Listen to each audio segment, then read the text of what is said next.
ADEKYE senya na no hey ensem chu boy ya packing it say you know edi kodwa so enyen senketwa ye de eba ya dwuma no nti gise ya nti ya tenkoa so de a ye beba beka bi a kiro na wonso wahunu de ai eko Mediane Patricia Odro Ushamia not from me Madam Pat. Madam Pat be a guy. Madam Pat be a lovely. Madam Pat be a sexy. Mea baba. Mukwana mukunu doso. Na mia mema monso a doso. I just say aha. The no sana na wa ma we so anyeshia. Ombe yu bukata. So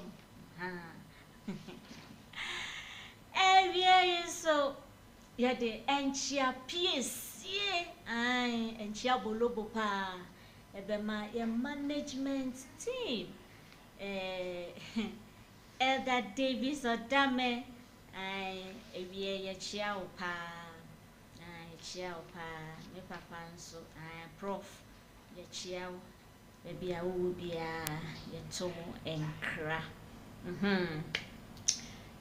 Minya mama monso ha MCL for ne Isaiah me pacho minya be ma no so pa kanchima obo ba kokwa chese ni hu ginegina no ho so enti mesire wo wani gene ho a da komide ni picture we ba beto so ama why wani gene ho no na eze a contact no Mr. Pochechuku Eswa ni abe ma tun fe o na wani gene ho a krokro akama wani gene ho a Mr. Anonso aya maye hunu neja yenkeka muza bia na afa comment like and share na ode amaye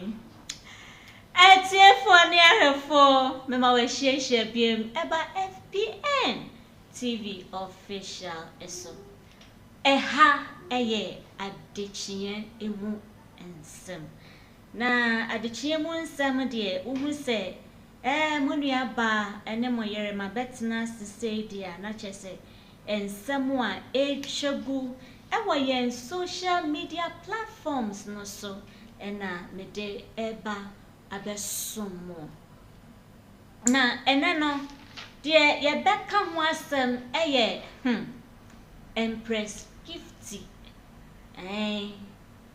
Empress Gifty ababa fe wajen ne crown kama oye onyum tunia chese otsonyuma ododo na ye mawawatu eje ono ne boss anyom no ede yi pa bigidi se wani eje ne nyom ho epa na ye nua bayi ana music awards bi ekoso ewo US na eho ana interview bi ekoso na de onyumtuni eye wo ho actions bi a o display wo ho ana me pese ye hwade kakra na ye de yani ekoye chi na yakoye video bi yakoye preview na wan kasa wodi etie bi na fa ko adwendwene mu enye judgmental there but then she video no na she previous videos nso a ebeba na fa comments fa comment section ho na fa mine what do you think about this video? O think say a particular person be a why ye ede atage no in the hands and answer we say it could be say a normal action be a you can just take it like that. Well, Yeah, so this was an interview after the US Music Awards. Yeah, a tip of what she did in the interview. Me pacho, yeah, any video.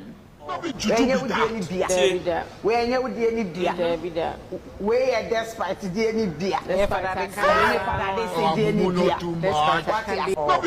would any beer, when you would any beer, where a despite the any beer, share the position of Nensano. When you would any beer, when you would any beer. Where despite the Enibia, where Father Dexton Diano Ebia. Now look at the arrow and I say, why yen sana? Do you think say or refer to Obi? And I say, na semna or not ye all can. We are not being judgmental, but then Mommy been swa a friend of Mama Guy. Oh, hey, video no say. Oh, can say any pie and crow, groom how. Nipa yam crasa, oh, groom ha. A dear ya we dear. Nana Mama Brown one, I won't know. I put it to you, sir. Video ya bear to be. And you be set Nana Mcbrown. And I would dinner. A Mama Christo, some cry, ye yadodo, a Christopher May. I miss the Mujumo. And I will wenya quenya, obia quenchia when yano. And I won't swenya quenya, what's not baby now when ya home now, dear. We despite the Enibia, we Father Dexton the Enibia. Well, yeah, hey, Mama Guy, and so I bet you an agent. Tibio never na make home. Tea, or no so on the Nigerian chile, and I now no so ye day. Oh, Jay, Yenty Mama Guy, a video away. Empress, Manyamisuro Mra Wumukakra. Manyamisuro Emra Wumukakra. Se kutu se bamno. Nipa na wode ba na beti no wo so ye. Ana ne nsa eno ye ni se wontimo nye bi. Enya wodie ni bia despite die ni bia wontimo nye bi. Wiase obi anum awie yo. Wiase obi anum awie ye. Obi anum awie ye. Na bra na mama bra abon wontimo mobu mu kwata. Na nama ne movre kura mese Gifty adoye wunya ade obia nim say awuraba no wone ne wo issue obia nim nti sa asama ba na sa wo be mo kwaye nim ba bia wo pese wo de ko na wo ye se kutu se ba na wontim nya bi ena se kutu se bam ena wontim nya bi ye nyina isu nim se na mama bra nya accident a ne nsa wo problem a ne nsa no ha na wontim nya hwe se kura no ontim mpagya wo pese wo kire se I put it to you, say, Sadia wo be ye me so ne na mama Brown. I put it to you. Sa wo ne na mama Brown. Hey, mukra Bible mponi. Mukra Bible to you, yes. I was said there wo be ye no. Wo de Mcbrown ono na wo de no. Eno nti wo be hwe ya na wa hwe ye. Isan say ye ti krom ye nyina ye nim say eye Nana Mcbrown pe ene nipa sabio okonya akwanhia ma ne nsa ekan kakra na emretie bi mo no waye your friend say surgeries ahodo ama ne nsa na achese wutimi hu say enye bete emfa ma no kra na wo hye ye nua ba na ono ankasa no wo din ye na erade nso ehu mobro ewo ne so pa because we pains a wo koma yes still wotime de ko etime de ba ene ade a erade edono eno nti wo de obi akwanhia abetna ho ena say to say bam ati Ono de on ka bibia nemu I put it to you say de wo be ya ne de kia ne ke one na Mcbrown ono na wo de o ye de atage no na dwenchire eno no now ye chiri no ana Empress Gifty, one of the interviews I would do be a why no. Ena obechre say Empress no a gazetted name just like it was given to her by birth. Inti enye edin bia e wom say obia ti me fa bidie but ye ni dian kasa edana so. Na emre bia etwemu no na Mcbrown enso benya that titled Empress Emma one no ebeye makasa bi ni ade but Nana drop for the sake of peace enti or drop Empress no ebefa her excellency. Well, enti thinking said that issue is already solved. This is an interviewer Gifty. Ebechre mu say ni din no de ya de one is being gazetted. Enunti Empress Gifty no eye ni show name. Ana ni din no enso de Empress adoye.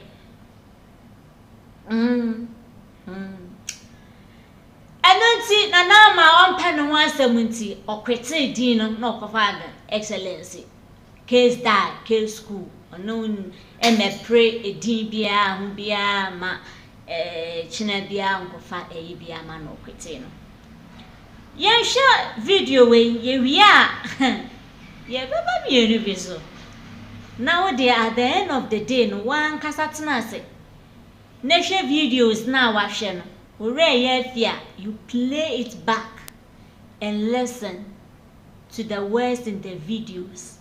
Na to boase. Efa de wodwen fa comment section ho. Efa mai. So, when mama guy ebe ya adwen. And I wish to say we shouldn't be judgmental. Ebi anade obeye for who knows.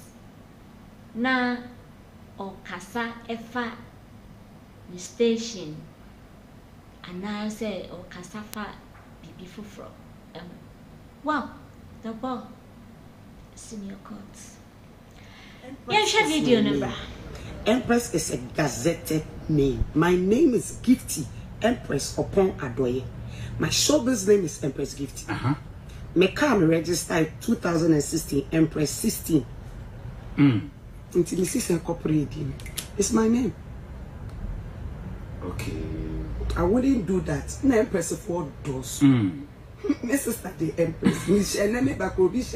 We must miss me the Empress. Oh, baby Empress. Empresses. It will be I mean, what I say any did no course. Let's hear yes, one I me did you. Me born who they will me did you. So my sister paying at the Empress. Why would I go and say no? It's you see when you allow people to come into you and somebody almost destroy relationships. Very true. And we have beautiful relationships. And you made it so beautiful when you met her at the funeral. And you open a messiano. Yes, she was saloon. And you open like we talk. Or me who the way you see who show social media. Who be so anyway. Yeah. And I don't want that. I don't want Sanya. It doesn't. Any healthy. And moi. People then say you cook.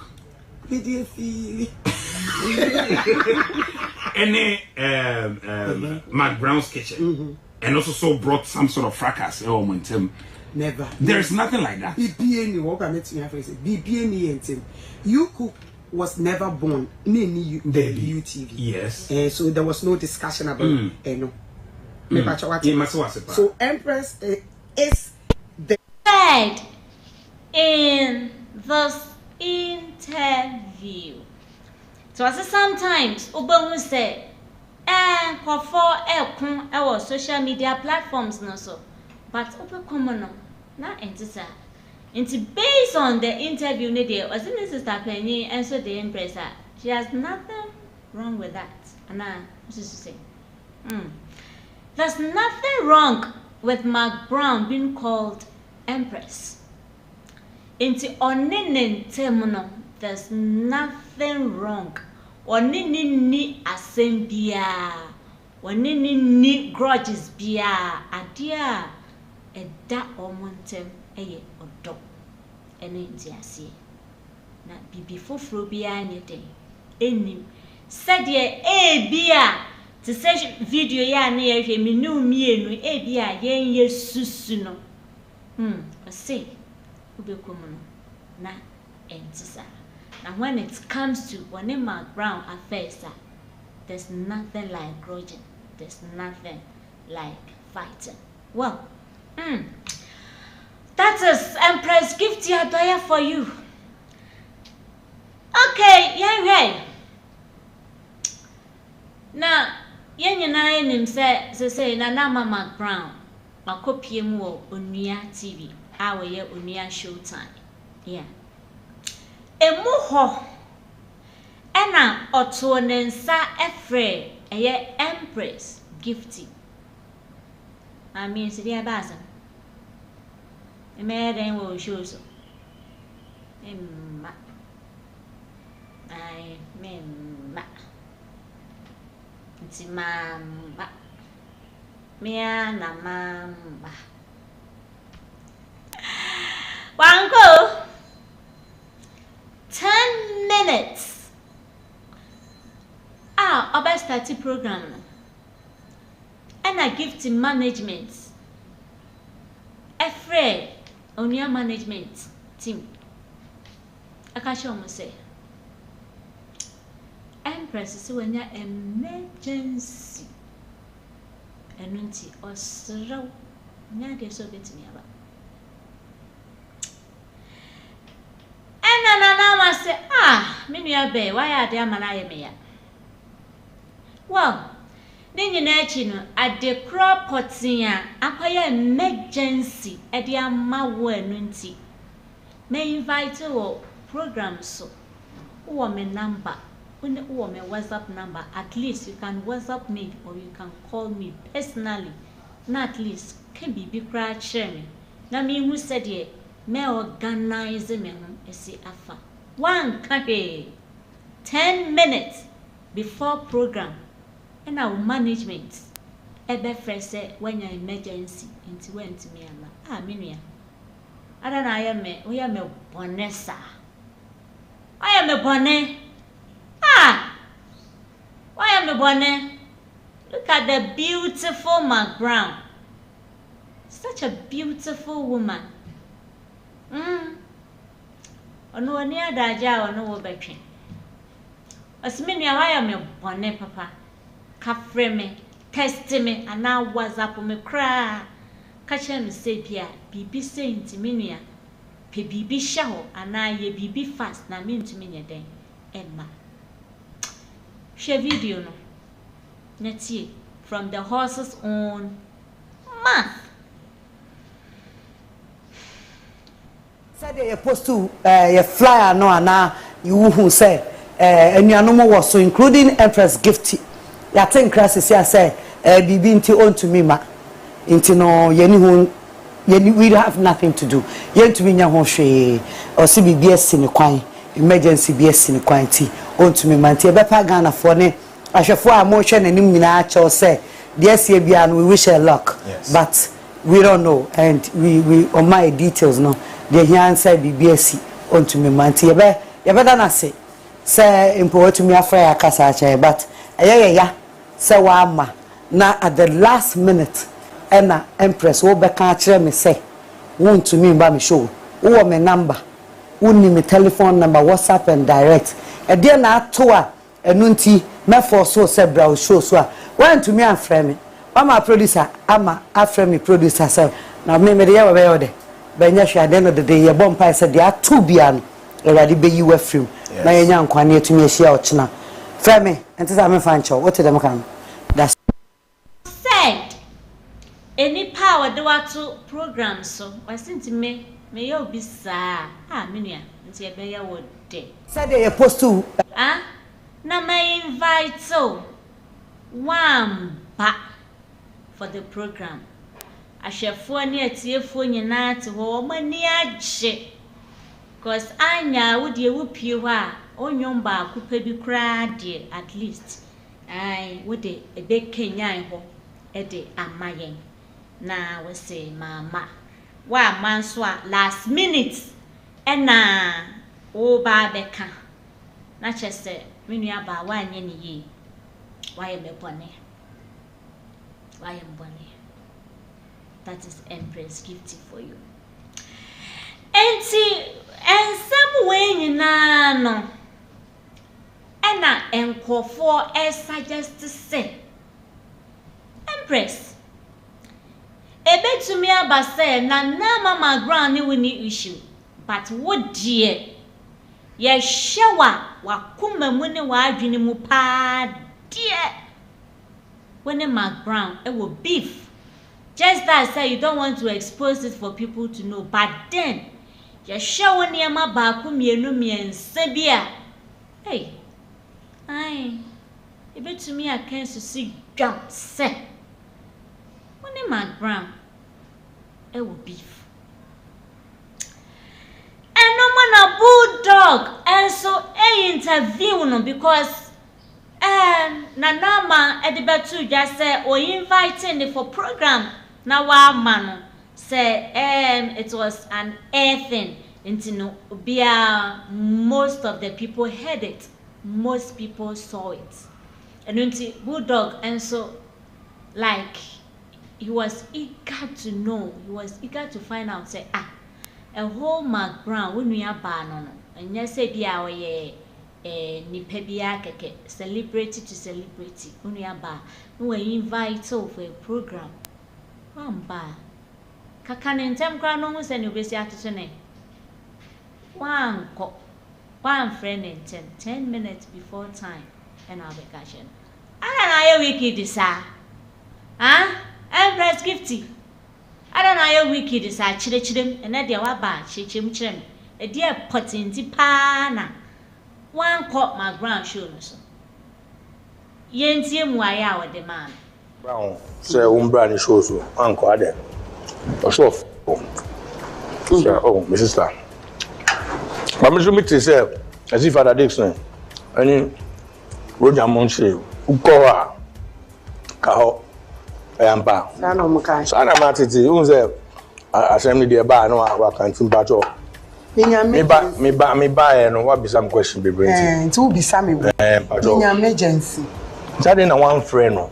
Only one problem there. Management and yes management because said that situation it na was say we rush call akuse. Oh, to me nkasakra. It was very terrible so na was say meko. Wow. And now me personal issue no so be back out. Oh, okay. Yeah, because I am a family issue, and when it comes to family thing, I want to keep it as family. Okay. Yeah. But not or say, so French not catch it. What friend after situation? The management, yeah, management. Also, I knew we were fine. See, and one guy is a friend. So, and I see father say a friend so. I say I know what I say. One friend, management, and then a one friend. Oh, there we go. I know one guy and a friend. Debbie. Oh, Empress. A producer to producer. Empress. How to ale? No, we had one boat to ale. Wow, that one. That's what Empress also said. Or say it was a family emergency. And family issues and so they own to me family to appointing me say bia me wo fire ana me nana ho fano ana me papa biti ene ya ana it was a family issue na own to me family to appointing eno entina ama when show up ewo nana mama Mcbrown issue no eso na obisa na sembi na eyemede o say it was so emergency, say you couldn't pick a call, and I said you couldn't take your phone to call her and inform, say you are not coming. I say it was so emergency, so she couldn't call. And besides, management to management. And to say, what's in the latter part of what she said that it just said, na mum particular, and a friend, but management team, no, a friend or no Empress Gifty management team. It was more or less like a transaction, not between the two, but between the two managements. And now we were expecting, say, and see, when to me and show up, no, near family meeting, and now Mama Mcbrown, and so friend, say, Bia, one banner, or emergency, dinner, or what checking, and you could see saying, and I say nothing like that. And I won't so ye invite a wa, won't so went to me uncle, won't so no call. Into management to management or mum na interact ye. But some do a done na wa too dear. At least, well, ya de attention ye chle agion. And come with me a friend for phone. Minia fight shame. Dear so me. Even and ya say bia. What you are going to do, and I won't share at least saying sorry could have showed a form of love. One franc can share. Wow! And to say they are now Empress Gifty cover one of videos now share no say. A bit of why outsiders no yet in chain near we say or more and no more issues. Ewo media no so a ye dey be say bia omokun anase that between them no oma na nim omontem asem nti ono dey was state say onim Mcbrown any beef bia onim Mcbrown any case bia ai one na Mama Mcbrown asumdwe ne odo na eda omontem. And so this particular video obey based on interview say bam obey where despite the Nibiano.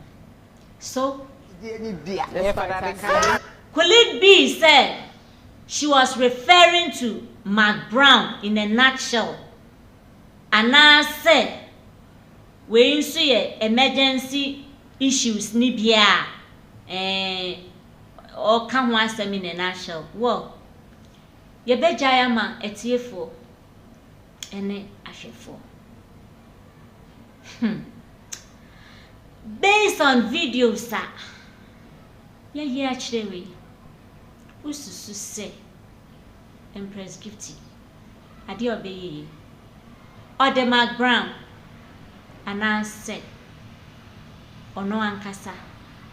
And nani agye no ho ase awards no onye bi enti nani agye na o expression of joy enti na ode yesa ananse yesin.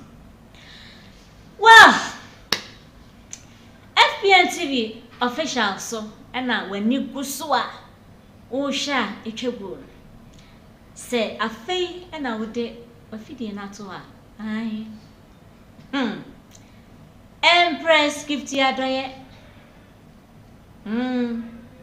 ono a ana dasono ni video bi a abeto ho a enkofo se ode Mcbrown ebi nso se ande Mcbrown nso ankomo anam no bedie nkomo anam no betwetwe. The videos are there. Watch it quietly.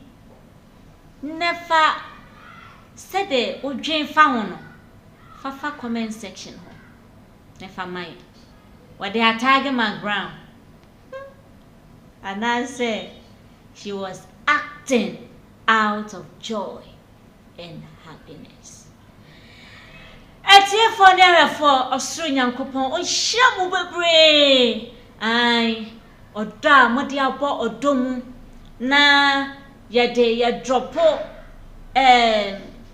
bibia ye ewo FPNTV official so modo or double or dom mo share ede maye mo comment mo share mo like oh mo follow ye Australian coupon nshira mo wate nshira mo pa na mo hodo nti woni bibi say Christmas eba mafutuo ba akuni pepe videos bi nam de abeche no say asema America no me gina bibi so ana America ma chiro mafutuo ba akopɛ me do nti na me yi fela no e de ama won ukokrom na so akotofun a mame ni abema me kunu me bra ya heye anya sa wo de bola bebe fi antimi za banko usikana she